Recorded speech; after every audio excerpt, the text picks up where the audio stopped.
comment est-ce possible que la France soit devenue un tel enfer fiscal?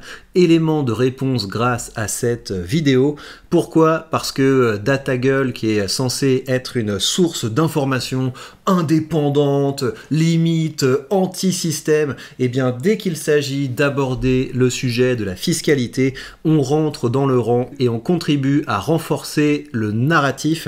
Vous lisez le titre, vous avez compris l'angle de la vidéo. L'impôt, le peuple et le truand, à savoir l'impôt et le peuple, voilà, on est main dans la main, on est gentil, et on se bat contre le truand. Qui est le truand? Bah, c'est sans doute la droite, hein. Le truand, ce sont les méchants riches, et donc on se retrouve avec une vidéo qui est censée être une vidéo critique, mais qui sert la soupe du système avec la vieille ficelle, à savoir diviser pour mieux taxer, c'est-à-dire qu'au lieu de permettre au peuple de se rassembler autour d'un constat simple, à savoir que le taux global d'imposition ne fait qu'augmenter en France et que c'est ce qui nous appauvrit tous, parce que qui dit impôt trop élevé dit moins de création de richesse et dit moins de prospérité sur un territoire, eh bien on va jouer le côté de oui, vous souffrez des impôts, mais regardez, votre voisin, lui, il souffre moins des impôts, alors si on augmentait les impôts de votre voisin, peut-être que ce serait mieux. Donc c'est exactement dans cette logique que s'inscrit cette vidéo, et je vais devoir faire mon travail de débunkage, parce que même si ceux qui sont censés produire un contre-discours servent la soupe du système, à trop jouer avec le feu, on finit par se cramer les doigts. Bonjour. Quel est le point commun entre la Révolution américaine de 1773, la chute de la monarchie française et la destitution de l'empereur Napoléon Bonaparte? L'impôt. Pas un siècle ne se passe sans révolte fiscale. Dans la Rome antique déjà, le vocabulaire réservé aux prélèvements obligatoires donnait le ton. Le fisc, pour commencer, du latin fiscus. Il désignait un panier dont on tire le jus de raisin jusqu'à la dernière goutte. Et celui qui récolte, l'imposteur, officier royal, pratiquait l'exaction, l'action de percevoir les taxes. Ambiant.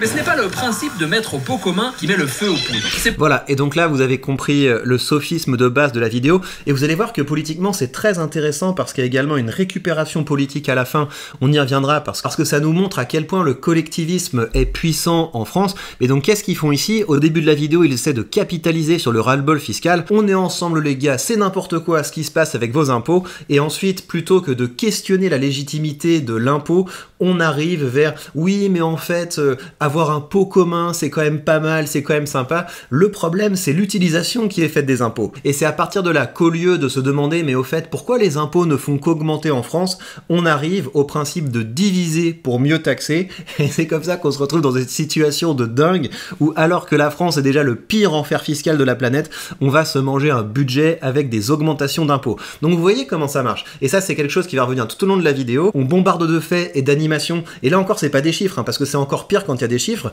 On fait croire que c'est une narration factuelle et objective, et en fait le plan politique est extrêmement clair: renforcer le diviser pour mieux taxer sans jamais questionner le taux global d'imposition, ce qui est pourtant le problème. Et c'est là qu'on arrive à ce concept d'effet cumulé du communisme que j'aimerais vraiment que vous intégriez et que vous diffusiez. En soi, l'impôt est un problème parce que toutes les fois que l'État vous prend de l'argent, il se sert au passage pour pouvoir engraisser une caste parasite et oisive qui justifiera les impôts de demain. Et c'est pour ça que j'insiste sur le fait qu'il faudrait plutôt se rassembler autour d'un principe simple: en matière d'impôts et de taxes, seules les baisses sont acceptables, parce que c'est comme ça qu'on pourra lutter contre les ponctionnaires. Plutôt quand les contribuables perdent de vue l'usage de leurs contributions. Le principe est si évident aux révolutionnaires qu'ils y consacrent l'article 14 de la Déclaration des droits de l'homme de 1789. Tous les citoyens ont le droit de consentir librement, suivre l'emploi et déterminer les modalités de la contribution publique. Vous vous rendez compte à quel point on est loin de ça? Donc évidemment là, encore une fois, ils sont en train d'essayer de s'insérer en disant oui, on fait une petite vidéo de révolte fiscale, on est avec vous, et ça va déboucher sur un discours qui vise à encourager les hausses d'impôts. Mais donc cette idée que les citoyens ont le droit de consentir librement à l'impôt, mais on est tellement loin de ça. Vous n'avez pas le droit en fait de promouvoir une révolte fiscale en France. Si vous commencez à dire bon allez, on en a marre, on va faire un mouvement pour pour ne pas payer nos impôts cette fois jusqu'à ce que le gouvernement décide, etc., vous allez vous faire massacrer. Et l'État va utiliser tous les moyens en son pouvoir pour vous faire du mal, mais vraiment du mal, et pour faire du mal à ceux que vous aimez telle une mafia. Il y aura absolument aucun scrupule, et puis ensuite vous aurez toute la machine médiatique qui se mettra en marche pour dire « Regardez ces méchants riches qui ne veulent pas payer d'impôts, etc. Regardez comme ils détestent la solidarité, regardez comme ils détestent l'humanité. » Donc on a vraiment un système qui est honteux, et ce qui est encore plus honteux dans ce système, c'est que des créateurs de contenu qui se présentent comme des discours dissidents continuent de renforcer la légitimité de la ponction publique. Créer un impôt, c'est donc décider de la façon dont l'État récupère des recettes pour en faire bénéficier la collectivité. Bienvenue au principe de redistribution. Prenons au hasard l'ISF, le fameux impôt de solidarité sur la fortune. Solidarité, tiens donc. C'est ainsi que Michel Rocard défend en 1988 la réforme de l'impôt sur les grandes fortunes mise en place pour financer le RMI. Pas de confiscation, une simple répartition. Et donc vous voyez, c'est là que le discours devient complètement fou. C'est pas une confiscation, c'est une répartition. Là, c'est l'auteur de la vidéo qui dit ça. C'est l'auteur de la vidéo qui valide ce discours, selon lequel c'est normal au sein d'une société de taper sur ceux qui ont créé de la valeur pour financer des gens qui ne travaillent pas. On a déjà suffisamment parlé du RSA, qui est la nouvelle version du RMI, mais encore une fois, pour vous redire mon point de vue là-dessus, c'est une trappe à pauvreté. C'est-à-dire que vous avez suffisamment d'argent en ne faisant rien pour vivre mal, mais pour que le retour à l'emploi soit très difficile, parce que vous allez toujours comparer, regardez, si je prends un job, bon, je vais gagner un tout petit peu plus que ce que je gagnais avec le RSA, donc est-ce que ça vaut la peine de faire des efforts si je gagne pas tellement plus? Et à force de pas travailler, vous perdez votre motivation, vous perdez votre connexion au monde du travail, et vous vous enfermez dans une position d'assisté. Donc si on aime vraiment les gens qui ont peu d'argent, si on aime vraiment les pauvres, on ne peut pas être en faveur du RSA, on ne peut pas être en faveur du RMI. Il faudrait plutôt aller vers des modèles de défiscalisation massive pour que ce soit intéressant d'avoir même un petit boulot. Mais cette contribution va faire fuir les pauvres riches. Vraiment, postons-nous au front. Et donc là, vous voyez la petite ironie, les pauvres riches. Et c'est là qu'on va arriver au premier procédé profondément manipulatoire de cette vidéo. En 2013, par exemple, l'administration fiscale enregistrait le départ de 713 personnes imposables à l'ISF, soit 0,3% du total. Et encore, sans connaître leur réelle motivation.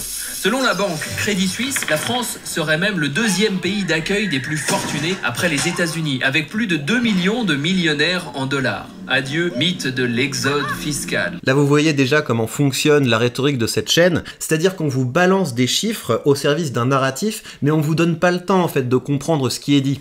Donc, la première chose, c'est que quand vous vous dites, 713 personnes en 2013 qui passent la frontière, ça doit pas être beaucoup, et on nous dit que c'est une fraction de pourcent, donc ça doit pas être beaucoup, mais la première question que vous devriez vous poser, c'est, mais en milliards, ça représente quoi? Et puis, l'autre chose, c'est que 2013, c'est bien gentil, mais si on cumule les différentes années, ça fait combien depuis qu'on a mis cette mesure? Et puis vous remarquerez par ailleurs que les sources ne sont pas toutes de la même qualité, parce qu'on passe d'une donnée qui est probablement vraie à selon le Crédit Suisse, la France pourrait. Donc on est sur une étude tout à fait spéculative. Mais donc vu que moi j'ai fait le travail, je vais vous donner les chiffres avec une perspective un peu plus honnête. Donc ça représente quoi l'ISF? Il y a en moyenne 513 contribuables assujettis à l'ISF qui ont quitté la France chaque année, et sur 10 ans, cette fuite, ça représente 23,8 milliards d'euros. Après, on peut discuter de est-ce que c'est beaucoup, pas beaucoup, mais surtout, il y a un point qui est pas du tout abordé par DataGull parce que ça détruirait son narratif.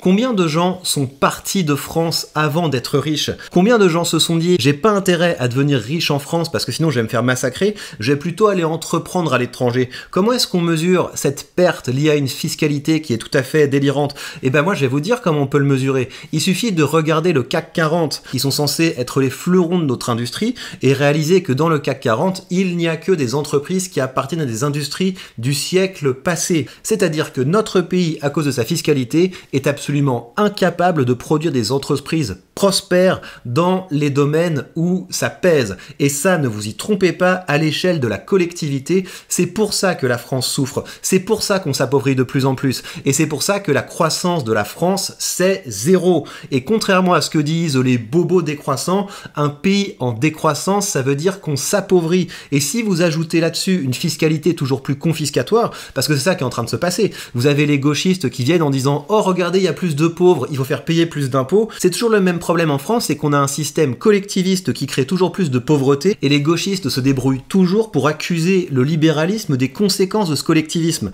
Comment est-ce qu'ils sont capables de faire ça? Eh bien, encore une fois, parce que non seulement la presse subventionnée, non seulement l'ensemble de la classe politique est pro-collectiviste et pro-impôt, mais également parce que les gens qui sont censés tenir des discours critiques renforcent ce narratif. Donc vraiment, je les félicite pas pour ça. C'est pourtant sur la base de cet argument qu'Emmanuel Macron a décidé en 2017 de remplacer ce prélèvement par l'impôt sur la fortune immobilière. Conséquence immédiate, une chute de 340 000 à 120 000 foyers fiscaux concernés et 3,2 milliards d'euros en moins dans les caisses de l'État. Donc vous vous rendez compte à quel point c'est orienté comme vidéo? Comme si l'argent dans les caisses de l'État c'était quelque chose de positif. Alors que l'argent dans les caisses de l'État, encore une fois, qu'est-ce que ça veut dire? Ça veut dire plus d'argent pour faire grossir la caste qui justifiera les impôts de demain. Contrairement à l'ISF, la taxe sur la valeur ajoutée n'est pas réservée à une catégorie de la population, mais est appliquée sur des biens et services. De 2,1% sur la presse et les médicaments à 20% pour le taux normal. Sauf qu'il ne frappe pas tout le monde aussi fort au portefeuille. En consacrant la majeure partie de leurs revenus à la consommation, les ménages les plus pauvres payent beaucoup plus de TVA que les riches une fois rapportés à leurs moyens. Vous voyez ce qu'ils ont fait ici? Ils partent d'un constat qui est réel. La TVA, c'est quelque chose d'épouvantable. C'est épouvantable dans un pays où l'employeur s'est fait éclater d'impôts pour verser un salaire au salarié qui se fait éclater d'impôts pour recevoir son salaire et qui se fait ensuite éclater d'impôts sur le revenu. C'est un scandale qu'on éclate encore les gens d'impôts au niveau de la TVA. Mais qu'est-ce que les auteurs de la vidéo sont en train de faire ici? Ils sont en train de diviser, c'est-à-dire regardez, votre caddie vous coûte cher, hein,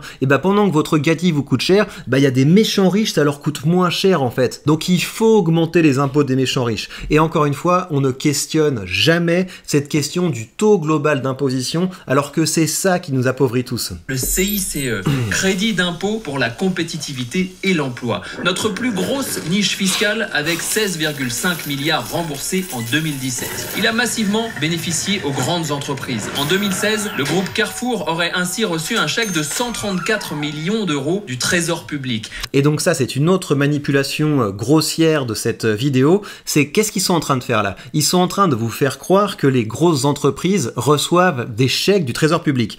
Qu'est-ce que ça veut dire, chèque du Trésor public? Ça veut dire l'État daigne vous voler un petit peu moins d'argent parce qu'il est en train de se rendre compte que sa politique fiscale est en train de détruire les entreprises françaises. Donc encore une fois, on est dans cette logique diviser pour mieux taxer, c'est-à-dire plutôt que d'amener les Français à se retourner vers les vrais responsables, à savoir l'État obèse français et les pyramides de Ponzi qu'il a créées pour voler l'argent des Français comme la retraite par répartition, et ben on est en train de dire ok, vous avez une mauvaise vie, mais vengez-vous contre les méchants riches, vengez-vous contre les grosses entreprises, on va leur augmenter les impôts, et croyez pas que c'est de l'argent qui va arriver dans votre poche, encore une fois, c'est de l'argent qui va faire grossir la caste parasite et ça justifiera les impôts de demain.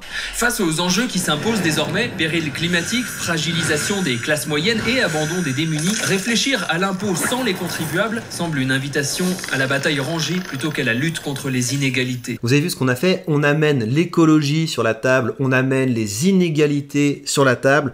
Pourquoi? Pour justifier une grande réflexion sur la justice fiscale. Et comme d'habitude, la grande absente de cette réflexion, c'est la dette et la croissance, à savoir une dette qui explose et une croissance qui est rikiki. La pauvreté vient de là. Vous n'allez pas régler la pauvreté en taxant plus les riches. Vous allez régler ou contribuer à régler le problème de la pauvreté si la France redevient un pays où il fait bon entreprendre. Mais non, vu qu'on est sur un média qui est manifestement biberonné au narratif de la décroissance, on se représente l'économie comme un gâteau qui a vocation à rétrécir, et donc la seule chose qu'on peut faire avec ce gâteau, c'est essayer de répartir les parts en créant de la justice sociale, plutôt que de se demander comment on fait, bon sang, pour créer plus de richesse dans ce pays. Et si la première réforme fiscale était une réforme démocratique?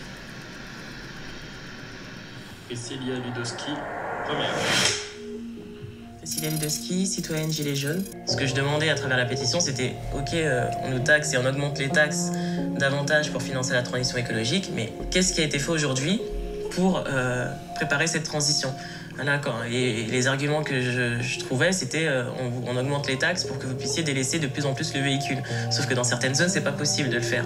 Donc voilà, pour moi, c'était pas cohérent de dire abandonner votre véhicule s'il n'y a pas d'autres infrastructures qui permettent de... Alors là, je sais pas si vous avez vu le glissement, mais on est sur quelque chose de très intéressant. Je vous résume le discours de cette dame. Elle présente un discours qui est favorable au RIC, donc à savoir le référendum d'initiative citoyenne. Je vous en dirai un mot à la fin, mais avant, j'insiste sur ce qui est en train de se passer là. Ce qu'on est en train de voir ici, c'est la mécanique qui a étouffé dans l'œuf le mouvement des Gilets jaunes, à savoir la récupération de ce mouvement par le collectivisme.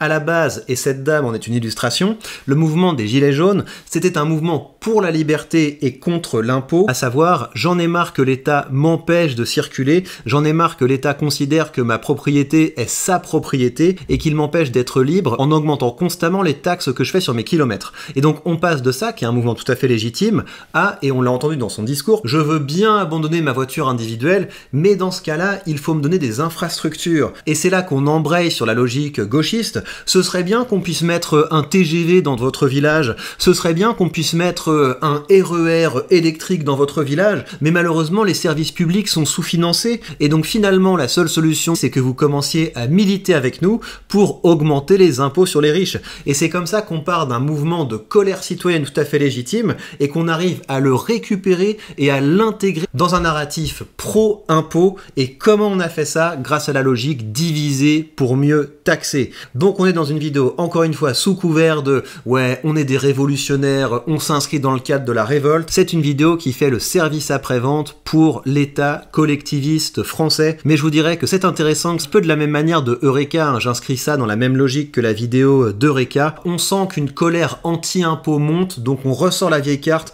diviser pour mieux taxer. Non, non, mais vous inquiétez pas, les impôts qu'on veut augmenter, c'est ceux des méchants riches, en oubliant complètement au passage le seul indicateur qui est important, à savoir que le taux global d'imposition ne fait qu'augmenter en France. Après, au demeurant, moi je trouve que son discours est sympathique, vouloir reprendre du contrôle sur les dirigeants en les poussant à rendre des comptes et en ayant plus de manières de les sanctionner.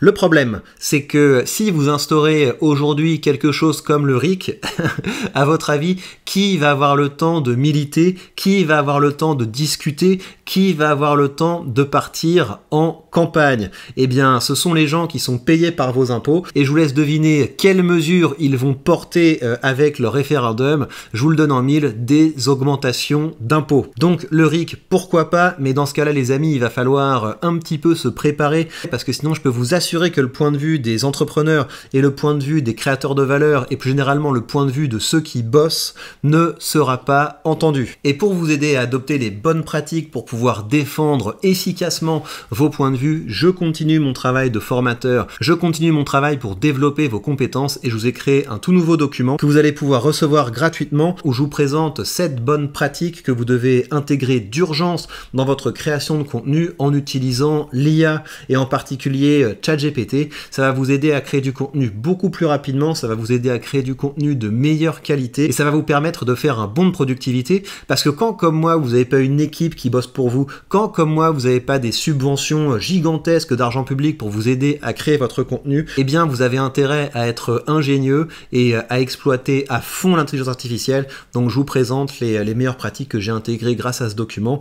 Profitez-en. Et bien voilà, chers amis, prenez bien soin de vous et à très vite.